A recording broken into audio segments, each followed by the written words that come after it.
আসসালামু আলাইকুম শিক্ষার্থীরা। আজকে আমরা আইসিটি ষষ্ঠ অধ্যায়ের ডেটাবেজ ম্যানেজমেন্টের প্রথম ক্লাস করব। তো আজকের ক্লাসে আমাদের যে টপিকগুলো থাকছে সেগুলা হচ্ছে যে ডেটা, ইনফরমেশন এবং ডেটাবেজ। তাহলে আজকের ক্লাসে আমাদের আলোচনা হবে তিনটা টপিকের উপর। তো তিনটা টপিকের প্রথম যে টপিকটা, এই তিনটা টপিকের মধ্যে প্রথম যে টপিকটা সেটা হচ্ছে ডেটা। এই ডেটা বলতে আমরা কি বুঝি? আমরা স্ক্রিনে দেখে একটু খেয়াল করি যে ডেটা শব্দটি ল্যাটিন শব্দ ডেটামের বহুবচন। এই ডেটা শব্দটি ল্যাটিন শব্দ ডেটামের বহুবচন। এই ডেটাম অর্থ হচ্ছে তথ্যের উপাদান। ডেটাম এর অর্থ কি? তথ্যের উপাদান।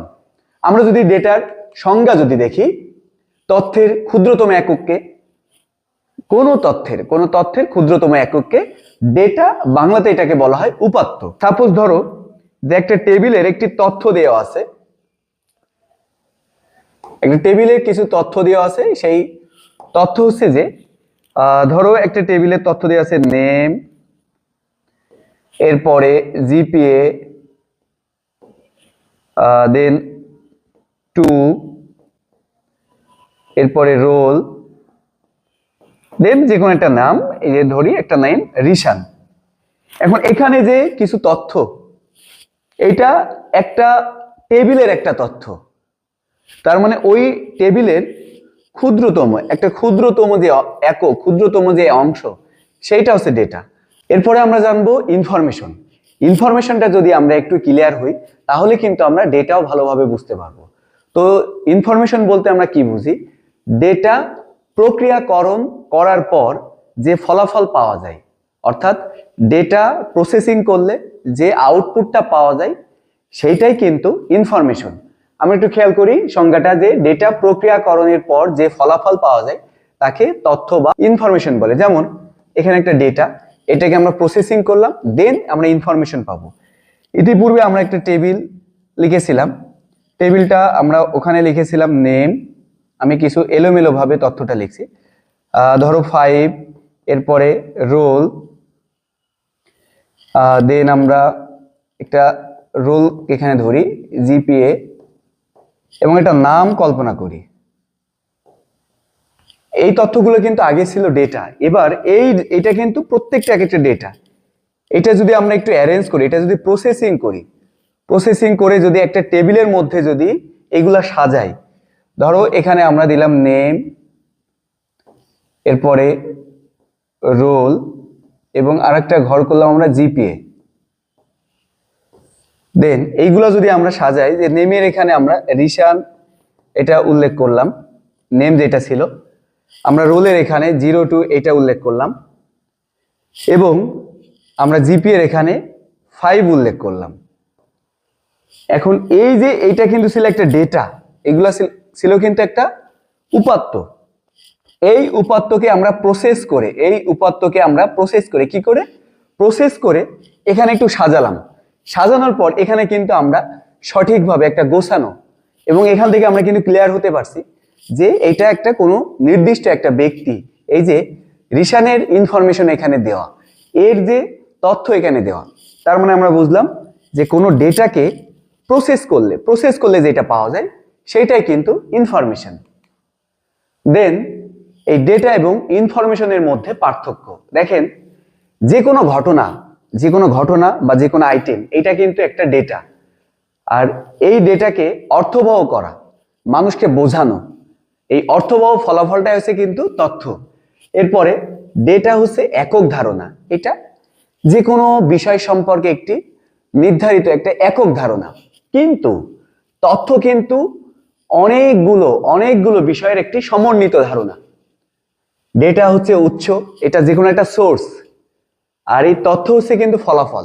আমরা ডেটা একটা জিনিসের প্রথম পর্যায়ে, সোর্স পর্যায়ে, উচ্চ পর্যায়ে, কিন্তু এই ইনফরমেশনটা কিন্তু একটা ডেস্টিনেশন, একটা আউটপুট পর্যায়ে, কিন্তু এটা মূল পর্যায়ে যেটাকে বলা হয়। ইয়া এলোমেলো শব্দ বা বর্ণের সমষ্টি, আর এইটা কিন্তু সুন্দরভাবে সাজানো থাকে, যেখানে কিন্তু তুমি সহজেই বুঝতে পারবে। ডেটা অর্থবহুল নয়, কিন্তু তথ্য অর্থবহুল। ডেটা কিন্তু এটা নির্ধারিত কোনো অর্থ নাই, কিন্তু যখন ডেটাকে আমরা সাজাই সাজানোর পর কিন্তু এটা একটা অর্থবহুল হয়, সবাই এটা বুঝতে পারে। এরপরে সকল তথ্যই উপাত্ত বা ডেটা হতে পারে। সকল ডেটা তথ্য নয়, সকল ডেটা কিন্তু তথ্য হতে পারে না। তুমি একটা ইললজিক্যাল একটা ডেটা দিলে তাহলে কিন্তু সেটা কোনো তথ্য হবে না। এরপরে পূর্ণাঙ্গ ধারণা পাওয়া যায় না, তুমি ডেটা থেকে কিন্তু একটা বিষয় সম্পর্কে পূর্ণাঙ্গ ধারণা পাবা না, কিন্তু কোনো ইনফরমেশনের থেকে তুমি কিন্তু পূর্ণাঙ্গ এবং যথার্থ ধারণা কিন্তু পাবা। তো পরীক্ষাতে এখানে অনুধাবনমূলক একটি প্রশ্ন থাকে যে ডেটা ও তথ্য বা ডেটা ও ইনফরমেশনের মধ্যে পার্থক্য লিখে, তখন আমরা এই টাইপের কথাগুলো সেই প্রশ্নের উত্তর হিসাবে লিখব। এরপরে 3 নম্বর যে টপিকটা ছিল সেটা হচ্ছে ডেটাবেস। এই অধ্যায়ের কিন্তু মূল বিষয়টা কিন্তু ডেটাবেস। ডেটাবেসের মধ্যে দুইটা শব্দ আছে, একটি হচ্ছে যে ডেটা আর একটা হচ্ছে বেস। এই ডেটা শব্দটার অর্থ হচ্ছে কিন্তু উপাত্ত। ডেটা শব্দটার অর্থ কি বলো? উপাত্ত। এবং বেস শব্দের অর্থ আমরা বলি ঘাঁটি বা সমাবেশ।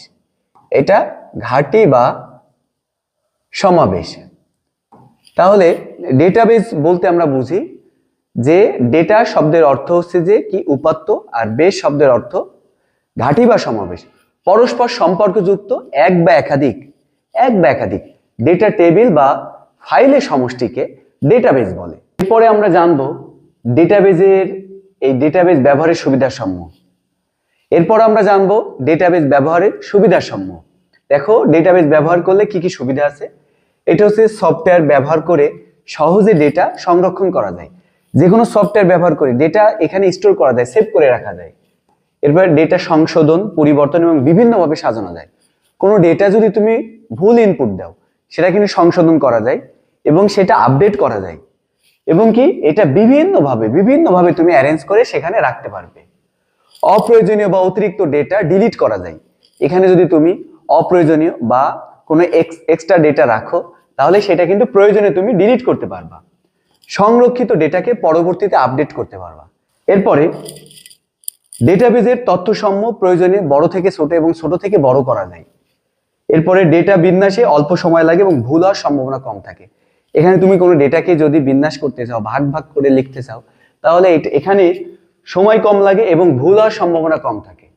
এর কিন্তু কিছু অসুবিধা আছে। পৃথিবীতে যে যে জিনিসের সুবিধা আছে তার কিন্তু অসুবিধাও আছে। তো আমরা দেখি যে সফটওয়্যার অসুবিধার কারণে প্রক্রিয়াকরণ ধীর গতিসম্পন্ন হতে পারে, ভুল ডেটার কারণে অনেক ধরনের সমস্যা হতে পারে, এবং সফটওয়্যার তৈরি করা সবার পক্ষে সম্ভব হয় না, অনেক সময় বেশি দাম দিয়ে ক্রয় করতে হয়। ডেটাবেজে সংরক্ষিত ডেটা চাইবা মাত্র পাওয়া যায়। এরপর জানবো যে ডেটাবেজ কোথায় কোথায় ব্যবহার করা যায়। আসলে এই ডেটাবেজগুলো কোথায় কোথায় ব্যবহার করা হয়। দেখো যে এখানে টপিক দেওয়া আছে যে সরকারি প্রতিষ্ঠানে তথ্য প্রক্রিয়াকরণ ও সংরক্ষণ ব্যবস্থাপনায় ডেটাবেজ ব্যবহার করা হয়। কমিশন, অর্থ মন্ত্রণালয়, শিক্ষা মন্ত্রণালয়, পরিসংখ্যান ব্যুরো, রপ্তানি উন্নয়ন ব্যুরো, ব্যাংক ইত্যাদি ক্ষেত্রে এই ডেটাবেজ ব্যবহার করা হয়। ব্যাংক ও বিমায় গ্রাহকের বিবরণ, balance account statement, loan, banking লেনদেন, ক্রেডিট কার্ড বিভিন্ন ক্ষেত্রে এই ডেটাবেজ ব্যবহার করা হয়। বিভিন্ন মোবাইল কোম্পানি এই ডেটাবেজ ব্যবহার করে। শেয়ার মার্কেটে ডেটাবেজ ব্যবহার করা হয়। বিদ্যুৎ, পানি, টেলিফোন ব্যবহারের ক্ষেত্রে অর্থাৎ ব্যবহারের রেকর্ড, মাসিক বিল ইত্যাদি ক্ষেত্রে ডেটাবেজ ব্যবহার করা হয়। শিক্ষা প্রতিষ্ঠান, শিক্ষা বোর্ড, রেজিস্ট্রেশন, ফলাফল ইত্যাদি ক্ষেত্রে ডেটাবেজ ব্যবহার করা হয়। এয়ারলাইন্স, ট্রেন, হোটেল ইত্যাদি রিজার্ভেশনের ক্ষেত্রে এই ডেটাবেজ কিন্তু ব্যবহার করা হয়। মূলত এটাই লেকচার 1-এর প্রথম টপিক। আইসিটি ভালোভাবে ব্যবহারিক সহ পারার জন্য রশিদ আইসিটি কেয়ারের সাথেই থাকো, ভালোভাবে আইসিটি শিখো।